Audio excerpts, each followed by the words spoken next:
Finally, let's talk about the cultural aspects of interpersonal communication. Now, I'm not using the word cultural in the way that you might expect here. Instead, we're talking about relationship cultures. Relationship cultures are the climates that are established through interpersonal communication that are unique to the relational partners, but that are also based on the larger cultural and social norms. So we're looking at the relationship itself and the culture and climate that is established in that specific relationship.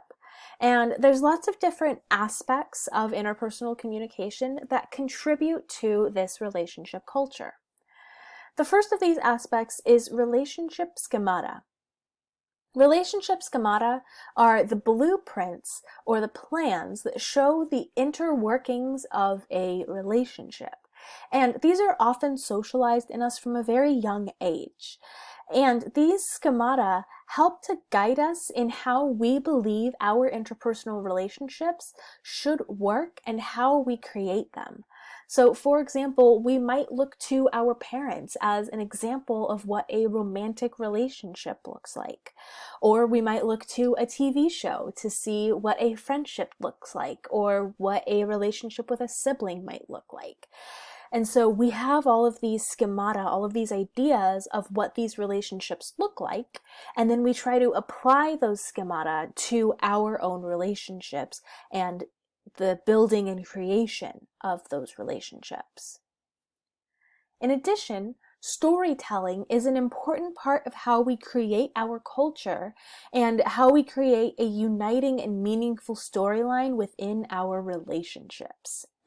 So we have all of these stories that we tell ourselves within a relationship about how a relationship is built, for example.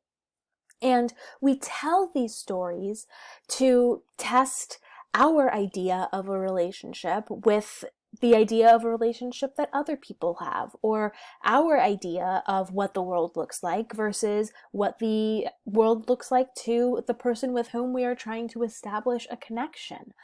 And so the storytelling within these relationships helps to create solidarity as well as a sense of belonging and closeness. So storytelling is a really important part of our relationships. Humans are, at our very core, storytelling animals.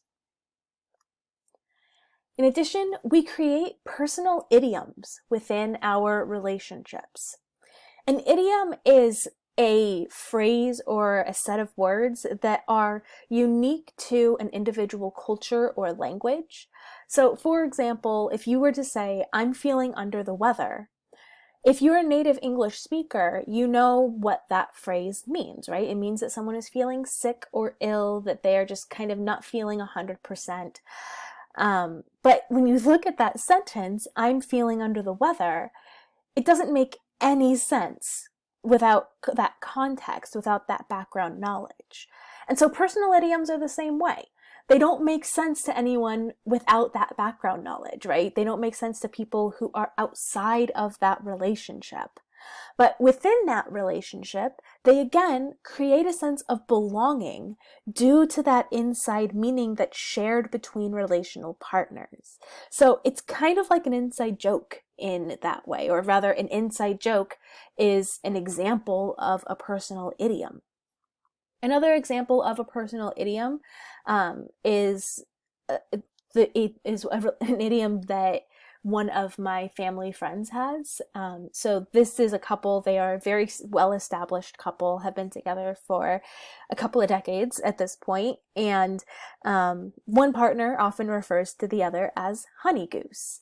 And that's a very atypical term of affection, right? You don't typically hear couples referring to each other as honey goose. You might hear honey or baby or things like that, but honey goose is particular to them. And there is a story behind that nickname. But that is a nickname that makes sense to them because they know that story.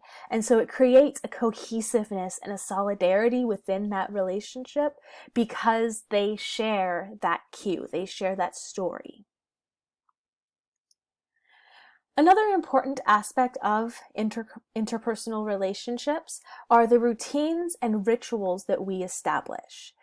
And these routines and rituals help form the relationship cultures through their natural development in repeated and habitual interaction. So, relationship routines are communicative acts that create a sense of predictability within a relationship that can be really comforting to the individuals within that relationship. So, for example, maybe with your partner, you are the one who cooks while they are the one who cleans. And this is a routine that you two can rest on. You know that you are always going to be the one making the meals, and they are always going to be the one doing the dishes afterwards. And that creates a sense of rhythm and a sense of predictability within the relationship, which is really healthy. Rituals, on the other hand, are more symbolic, and they may be just variations on widely recognized events.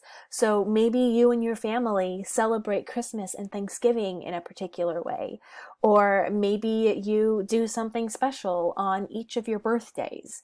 But these rituals are, again, they are habitual, but they are much more symbolic in their nature than our day-to-day routines are.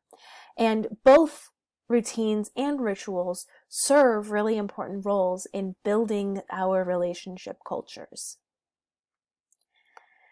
And then finally, we have relationship rules and norms. And these rules and norms really just help with the daily function of our relationship. They help to create a sort of structure within our relationship, and they provide boundaries for interaction within that relationship. So maybe there's a rule within your relationship or within your family, for example, that you don't talk about sex and politics at the dinner table, right? That is an established rule, an explicitly stated rule that you are not supposed to talk about those topics during dinner. And then there might be just a norm where, it's not explicitly stated that you don't talk about these things, but you notice that the people in the room tend to get a little bit uncomfortable when you talk about certain topics. And so it really, these rules and norms communicate guidelines for what should and should not be done within certain contexts. So each of these 6 things contribute to the overall relationship culture and really help build the unique interpersonal relationships that we have with one another.